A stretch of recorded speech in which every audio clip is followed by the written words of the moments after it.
देश कराह रहा है।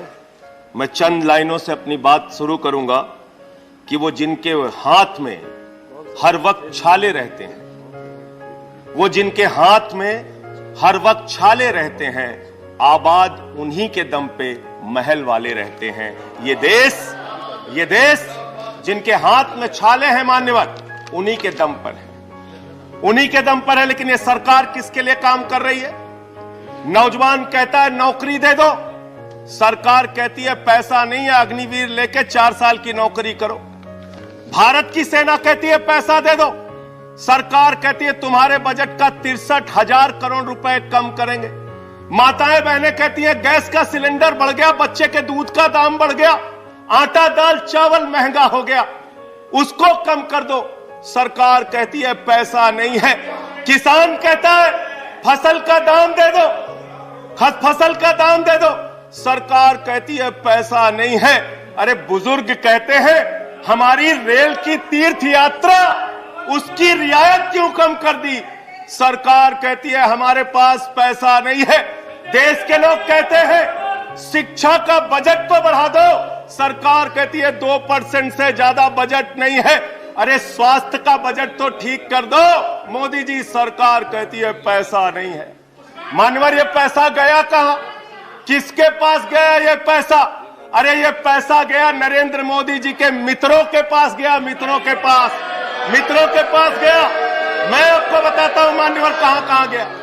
20,000 करोड़ रुपए लेके नीरव मोदी मेहुल चौकसी भाग गया, 10,000 करोड़ रुपए लेके विजय माल्या भाग गया, 3,000 करोड़ रुपए लेके ललित मोदी भाग गया, 6,000 करोड़ लेके नितिन संदेशरा भाग गया।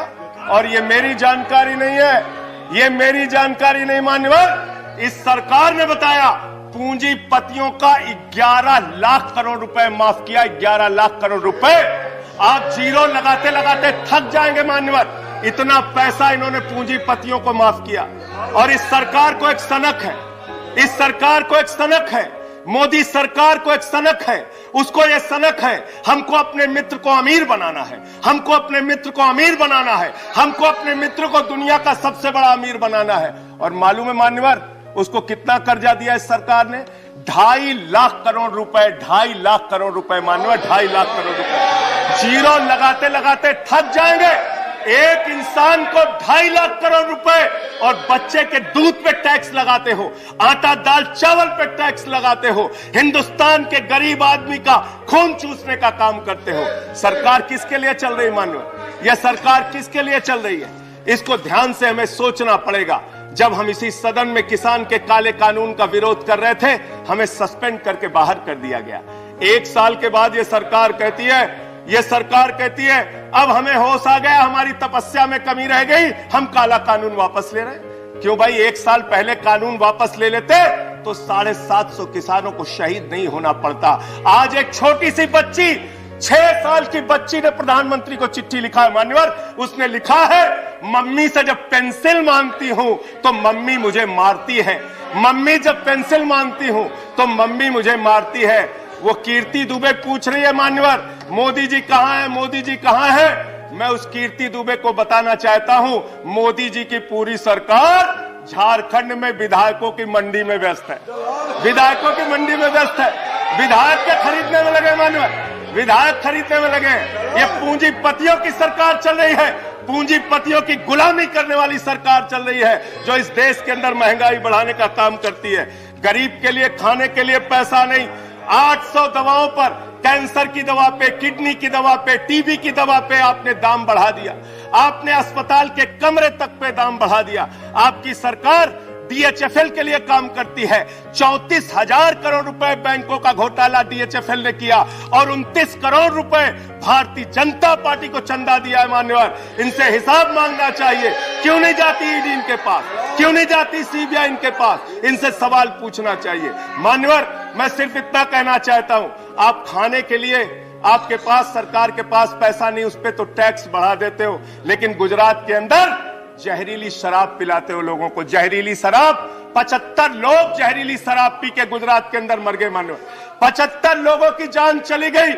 दिल्ली के मुख्यमंत्री केजरीवाल जाते हैं देखने, गुजरात का मुख्यमंत्री उन लोगों से मिलने नहीं जाता, देश के प्रधानमंत्री उन लोगों से मिलने नहीं जाते, दिल्ली के मुख्यमंत्री केजरीवाल उन लोगों से मिलने जाते हैं। माननीय, और मैं ये कहना चाहता हूं, माननीय, no point of, I am not yielding sir, I am not yielding sir, 1 minute sir, I am not yielding sir, I am not yielding, let me complete sir, sir बस खत्म कर रहा हूं, कंक्लूड कर रहे हैं, उसके बाद आई टेक द पॉइंट। ये सरकार पूंजीपतियों की सरकार है मान्यवर, ये बिल्डर्स के लिए काम करते हैं। मैं आपको बता रहा हूं, गुजरात में मान्यवर, गुजरात के अंदर, गुजरात में नवासारी एक जगह है, गुजरात में सीआर पाटिल के सांसद, नहीं sir, I am not yielding, इसी चेयर से कहा गया जब बोलते रहो तो किसी को पॉइंट ऑफ ऑर्डर नहीं देंगे। No no no sir, no, I am not yielding, बात खत्म कर रहा हूं, मेरा लास्ट पॉइंट सर, ये सरकार पूंजीपतियों के लिए काम करती है। सरकार एक बिल्डर गुजरात के अंदर सीआर पाटिल के इलाके में, उसके लिए रास्ता बनाने के लिए राधा कृष्ण का मंदिर गिरा दिया इन्होंने, point of order, Radha Krishna का मंदिर गिरा दिया। Point of order 1100 please, 1 second, 1 second, under which rule, 1 second, 1100 sir, ये इसी चेयर से कहा गया।